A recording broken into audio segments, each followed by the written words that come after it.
త్వరగా రెడీ 5 మినిట్స్లో బయటికి వెళ్ళాలి మనం. 5 మినిట్స్లోనా? ఓకే. నేను 5 నిమిషాలు టైం ఇచ్చాడు, ఫాస్ట్గా అయితే రెడీ అయిపోవాలి. ఈ 5 మినిట్స్లో ఫేస్ అంతా నీట్గా ఎలా అవుతుంది అనుకుంటున్నారా? హెయిర్ స్టైల్ అయితే ఇలా వేసేసుకున్నాను కదా. నేను సోట్రూ వాళ్ళది స్ట్రోబ్ క్రీమ్ అయితే యూస్ చేస్తున్నాను. దీనిలో మనకి హైలైటర్, ప్రైమర్, మాయిశ్చరైజర్ అయితే ఉంటాయి. నేను ఇక్కడ రోజ్ గోల్డ్ అయితే యూస్ చేస్తున్నాను. ఎవరికైతే కావాలో వాళ్ళు లింక్ అని కామెంట్ చేయండి.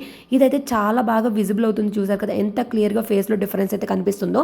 నేను ఇక్కడ సోట్రూ వాళ్ళ ఐలైనర్ కూడా యూస్ చేస్తున్నాను. లింక్ అని కామెంట్ చేయండి, డైరెక్ట్ అయితే పంపిస్తాను. మీరు రీల్ షేర్ చేసినా కూడా వచ్చేస్తుంది. యూట్యూబ్లో అయితే కమ్యూనిటీలో ఇస్తాను. ఐలైనర్ అయితే ఎగరేసాను పెద్ద ఓవర్ యాక్షన్ కొద్దికి, అదైతే పడిపోయింది. సో ఐలైనర్ అయితే నాకు చాలా చాలా బాగా నచ్చింది. ఇదైతే నేను 20 డేస్ నుండి యూజ్ చేస్తున్నాను. ఐలైనర్తో నాకున్న ప్రాబ్లం ఏంటంటే ఫేస్కి అప్లై చేసిన తర్వాత ఫేస్ వాష్ చేస్తే నల్లగా అయింది కదా, కానీ ఇదైతే అలా అవ్వదు. లాస్ట్ వరకు చూడండి, నేను ఫేస్ వాష్ కూడా చేసి చూపిస్తాను. ఇది స్మచ్ ప్రూఫ్, వాటర్ ప్రూఫ్. ఎంత బాగా రెడీ అయినా బొట్టు పెట్టుకుంటే వచ్చే అందమే వేరు కదా. రెడీ అయిపోయాను. రెడీ అయినట్లేదా? రెడీ అయినట్లేదా? నేను రెడీ అయినట్టు. నేనే బాగా రెడీ అయ్యా. ఇంకా నేనే బాగా రెడీ అని చెప్పి మా ఆయన ముందు కొంచెం ఓవర్ యాక్షన్ అయితే చేస్తున్నాను. నా ఫేస్ అయితే చూసారు కదా ఎంత గ్లోయిగా ఉందో. బయటికి వెళ్ళి వచ్చిన తర్వాత ఫేస్ వాష్ చేసుకున్నా సరే నా కళ్ళు అయితే అస్సలు నల్ల కావలేదు. చాలా చాలా చాలా చాలా బాగుంది. ఇది మాత్రం ఖచ్చితంగా ట్రై చేయండి. Comment for link. Thank you, by by.